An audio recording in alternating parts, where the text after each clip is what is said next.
Please berhenti pura-pura sukses di media sosial. Cerita lu pas lagi terpuruk justru bisa hasilin puluhan juta rupiah. Lah, kok bisa? Selamat datang di episode 7 dari playlist Organic Funneling, di mana kita akan membahas strategi cuan tanpa menggunakan iklan berbayar. Sesuai detailnya, yuk langsung kita bahas ya. Jadi di dunia digital yang penuh dengan kepalsuan ini, di mana semua orang berlomba pamer-pamer pencapaian, kehidupan mewah dan juga kesuksesan instan, audiens mulai merasa lelah dan juga skeptis terhadap apa yang mereka lihat di internet dan juga sosial media. Nah, hari ini kita akan membahas satu kebenaran psikologis yang sangat kuat, yaitu adalah kenapa cerita kegagalan justru bisa menjadi tambang emas terbesar lu, dan bagaimana caranya bisa meracik kegagalan masa lalu lu menjadi magnet kepercayaan ekstrim yang bisa melipat gandakan konversi penjualan teman-teman semua. Ini ibaratnya kalau misalnya Steve Jobs bilang, if I try my best and fail, well I've tried my best, gitu kan. Jadi si Steve Jobs ada seorang inovator gitu kan, dia nggak pernah gagal, dia selalu gagal gitu kan, tapi dia coba lagi dan dia ceritain story-nya sehingga orang bisa relate dan orang-orang kemudian mau jadi beli produknya. Lu lihat aja produk-produknya si Apple gitu kan, ya handphone Apple, Mac gitu kan, semuanya pokoknya yang ada Apple Grok gitu kan, itu pasti laku berat dan laku di pasaran ya, karena semua gimana, karena dia Apple itu menceritakan story segala macam dan juga dia menceritakan cerita-ceritanya. Nanti detailnya gue akan cerita di bagian-bagian belakang gitu ya. Nah, ini janji gue di episode ini adalah di akhir video ini lu akan menemukan satu archetype cerita gagal yang paling jarang dipakai sama kreator tapi punya tingkat konversi yang paling gila yang bisa dipakai gitu ya, story-nya untuk bisa jualan produk digital. Sebagian besar kreator bahkan nggak tahu ada archetype ini ada ya. Simpan rahasia penasaran lo karena jawabannya baru akan terungkap di bagian tengah dan juga di bagian akhir dari video ini. Jadi balik lagi ya, kalau teman-teman belajar gitu ya, ikutin videonya runtut dari awal sampai akhir, jangan diloncat-loncatin supaya ngerti dan paham tentang konsepnya gitu ya. Oke, so jadi kita langsung aja nih masuk ke dalam materi berikutnya, itu adalah kenapa manusia sempurna sangat banget dibenci di media sosial. Secara psikologis, manusia tidak didesain untuk bisa menyukai kesempurnaan. Kesempurnaan menciptakan jarak emosional atau emotional distance, rasa rendah diri dan juga kecurigaan. Sebaiknya ketidaksempurnaan dan keberanian untuk menceritakan kegagalan gitu atau vulnerability gitu ya, justru menciptakan jembatan kedekatan yang luar biasa kuat. Fenomena ini bahkan punya nama ilmiah, yaitu adalah Pratfall Effect gitu ya. Jadi di sini penjelasannya.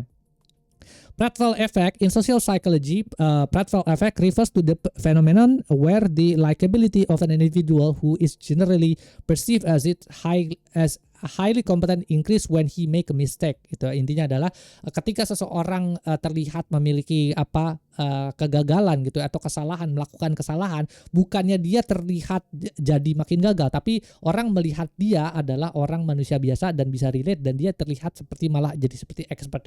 Detailnya di sini ada penelitian dari Elliot Aronson 1966 membuktikan bahwa orang yang kompeten tapi pernah melakukan kesalahan kecil justru dianggap lebih menarik dan disukai dibandingkan sama orang yang terlihat sempurna tanpa celah sama sekali. Kesalahan kecil membuat mereka terasa manusiawi dan juga lebih relate ya. Dengan kata lain, kesempurnaan membunuh kepercayaan gitu ya, sementara kerentanan membangunnya. Gini ya. Kalau terus juga ini juga teman-teman yang harus benar-benar highlight ya. Jadi kesempurnaan membunuh kepercayaan. Terus juga don't try to become a perfect gitu ya. Jadi lewatin prosesnya. Kalau lu pada saat lu berjualan, lu trying to be always becoming a perfect, lu bakalan capek banget ya. Karena lu pengen selalu terlihat perfect, itu parah banget sih, lu bakalan capek banget. Lu nggak boleh kelihatan celah dan nggak boleh kelihatan gagal. Itu tipikal orang yang perfeksionis tuh kayak gitu. Jangan kayak gitu, lu ceritain aja, oh ya gue udah nyoba begini, gue gagal nih, ya udah ayo kita coba lagi cari yang lain gitu ya.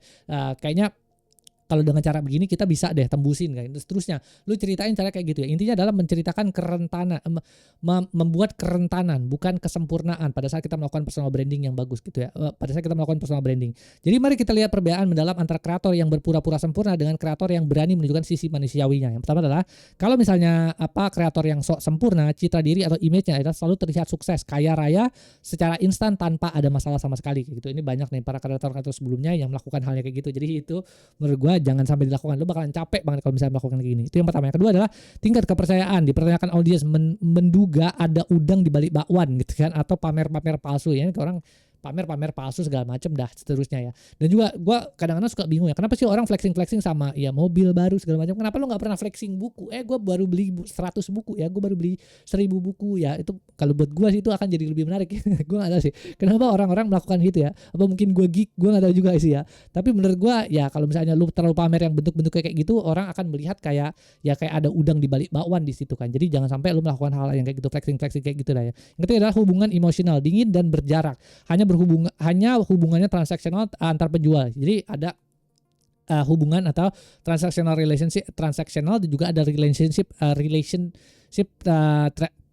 selling gitu ya. Jadi kalau misalnya kalau transaksional ya tipikalnya orangnya ya udah yang penting udah beli terus gue udah nggak peduli lagi sama lu. Kalau relational itu benar-benar lu habis beli segala macam ada pertanyaan nanti dijawab dan seterusnya kayak gitu ya. Jadi itu ya pada saat kalau lu melakukan ya pamer-pamer tadi segala macam ya, lu tidak menggunakan cara yang benar gitu kan, lu mau terlihat perfect segala macam, lu akan punya jarak sama audiens lu kayak gitu ya. Nah, storytelling kegagalan bukan berarti lu mengeluh atau juga terlihat lemah tanpa arah di media sosial. Jadi storytelling bagus adalah storytelling kegagalan.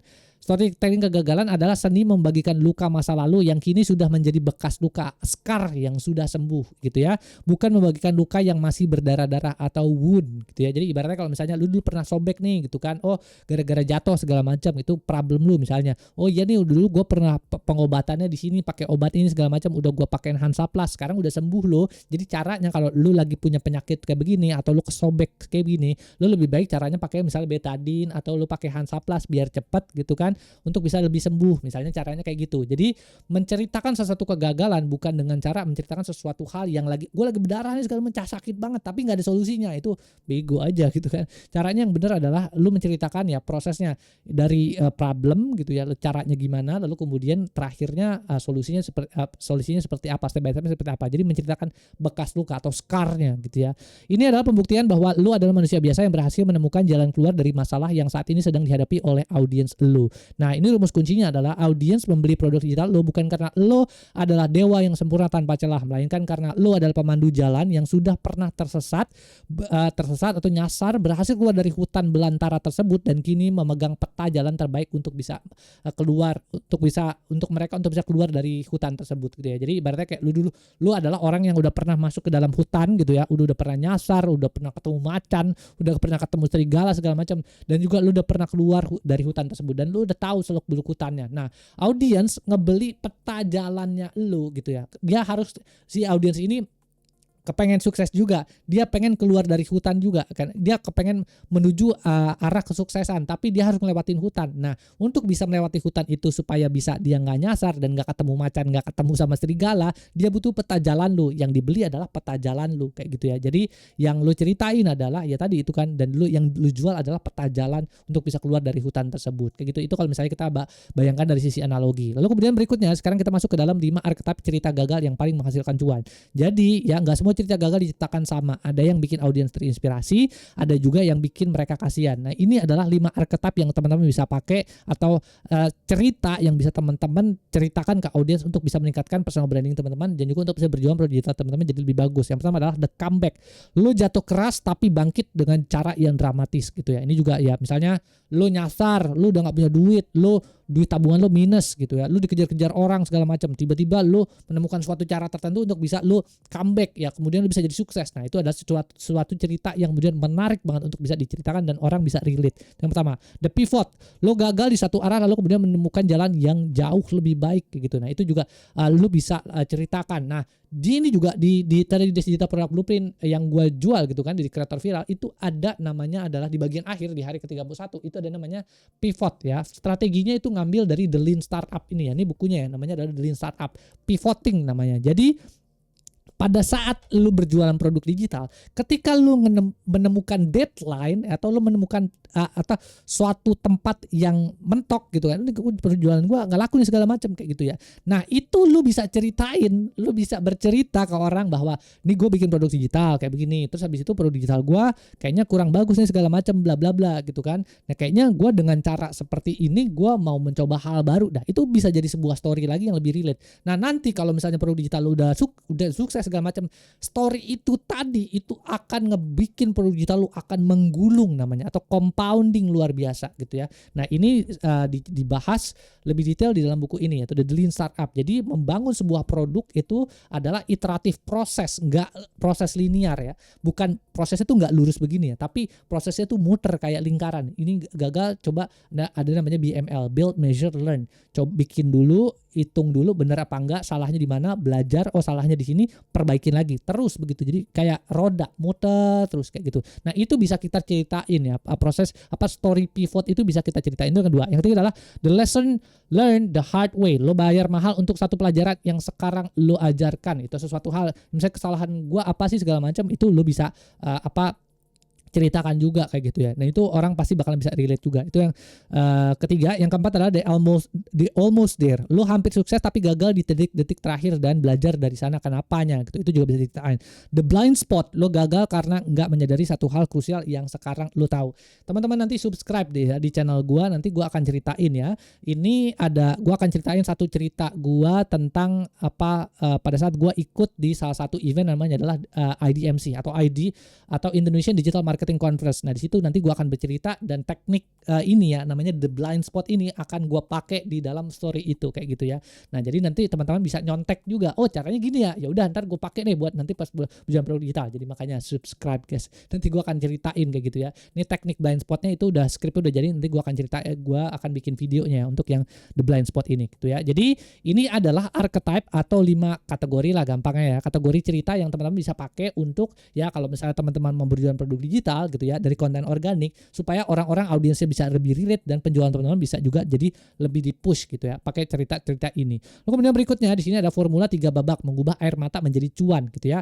Nah, bercerita atau konsep berceritanya juga kalau pada saat menceritakan kegagalan itu ada tekniknya untuk bisa bikin orang relatable gitu ya. Jadi agar cerita kegagalan itu tidak sekedar menjadi curahan hati atau curhat yang ngebosenin, lu wajib merangkainya dengan formula 3 babak atau the failure to triumph blueprint. Formulanya ini secara instan akan menyihir audiens gratisan tofu lu untuk masuk lebih dalam ke tahap pertimbangan sebelum akhirnya bertransformasi menjadi pembeli premium yang loyal kayak gitu ya. Jadi ada 3 babak nih. Kalau pada saat tadi kan kita udah belajar archetype-nya nih ada 5 gitu kan.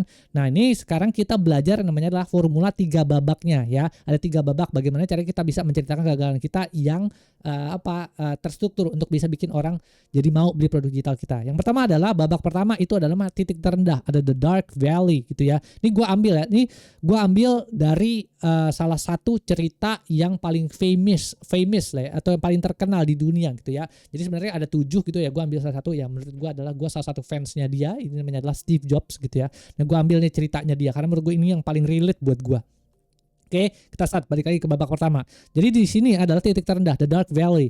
Di bagian awal konten lo ceritakan dengan jujur situasi terpuruk yang pernah lo alami terkait dengan bidang keahlian lo. Gunakan detail emosi yang kuat agar audiens merasakan kepedihan lo. Pertama, lo bisa ceritain tentang waktu spesifiknya, tahun dan bulannya. Pada tahun 2000 berapa gitu, itu gue pernah melakukan kerugian dan dampak nyata yang terjadi gitu ya. Nah, gue merasakan hal-hal yang sangat berat buat gue. Ini contohnya, di tahun 2021 gue pernah boncos sampai 15 juta rupiah dalam seminggu pas pertama kali nyoba jualan produk digital lewat iklan berbayar. Uang tabungan gue habis dan gue cuma bisa bengong di depan laptop sambil mikir apa gue emang gak bakat di bisnis ya, dan seterusnya kayak gitu ya. Nah ini contohnya kalau dari sisi produk digital. Kalau contoh nyatanya ya dari cerita yang terkenalnya adalah Steve Jobs. Buat teman-teman yang belum kenal Steve Jobs ini adalah founder dari merek Apple. Jadi kalau lu pakai iPhone, iMac, MacBook Pro atau apalah segala macam gitu ya, yang bikin perusahaannya namanya adalah Steve Jobs. Ini orangnya ini dia ya.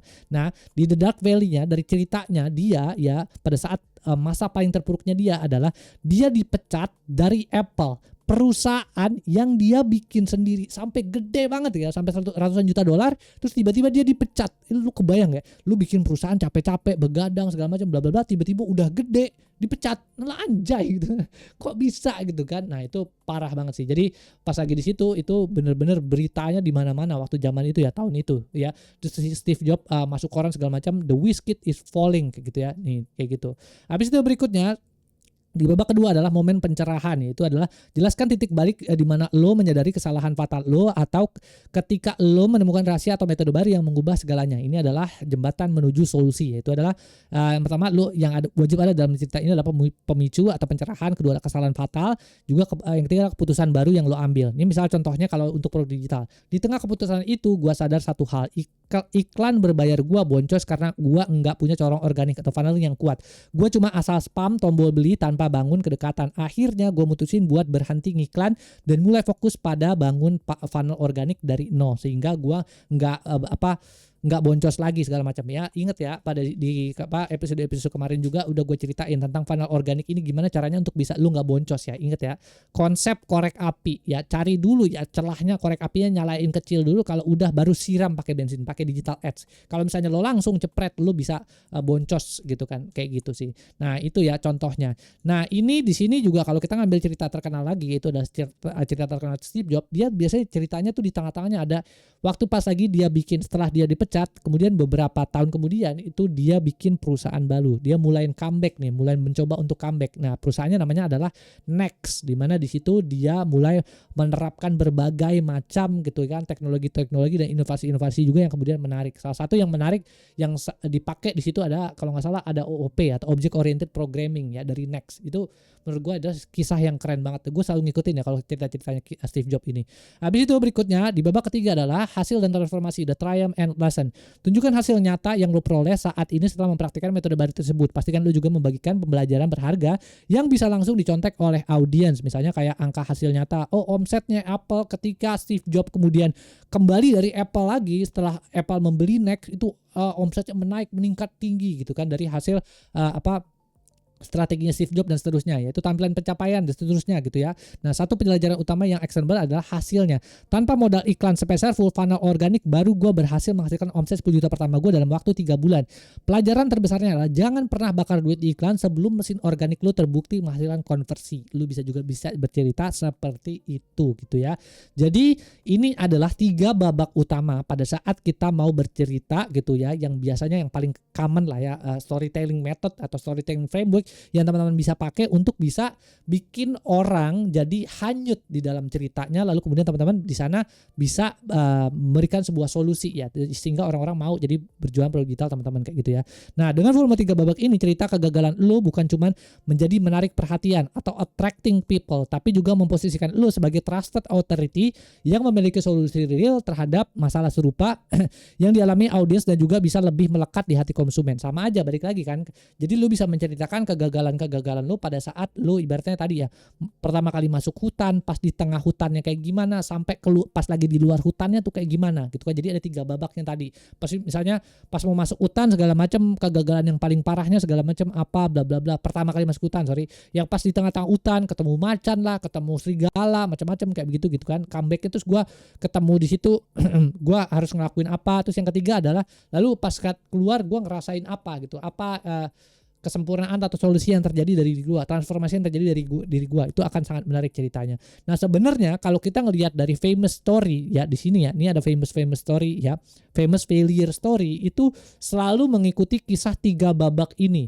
Dia pertama apa problemnya, tengah-tengahnya dia melakukan apa, lalu sampai dia comebacknya sehingga dia bisa suksesnya seperti apa. Kayak misalnya contoh Michael Jordan ya, kepengen jadi pemain basket, terus abis itu dipecat dari tim basket, terus sampai dia akhirnya berusaha terus sampai dia jadi pemain basket terkenal di dunia, paling berharga di dunia. Itu The Beatles ya, band terkenal, band paling terkenal di dunia ya, dari mulai yang pertama segala macam ngeband di kafe-kafe segala macam sampai akhirnya bisa terkenal segala macam ya. Itu ceritanya pasti 3 babak itu. Steve Jobs tadi gue udah ceritain semua, Eminem ya, penyanyi rapper gitu, terus Walt Disney, semua film-film yang lo tonton segala macam, Marvel segala macam itu di owning sama Walt Disney.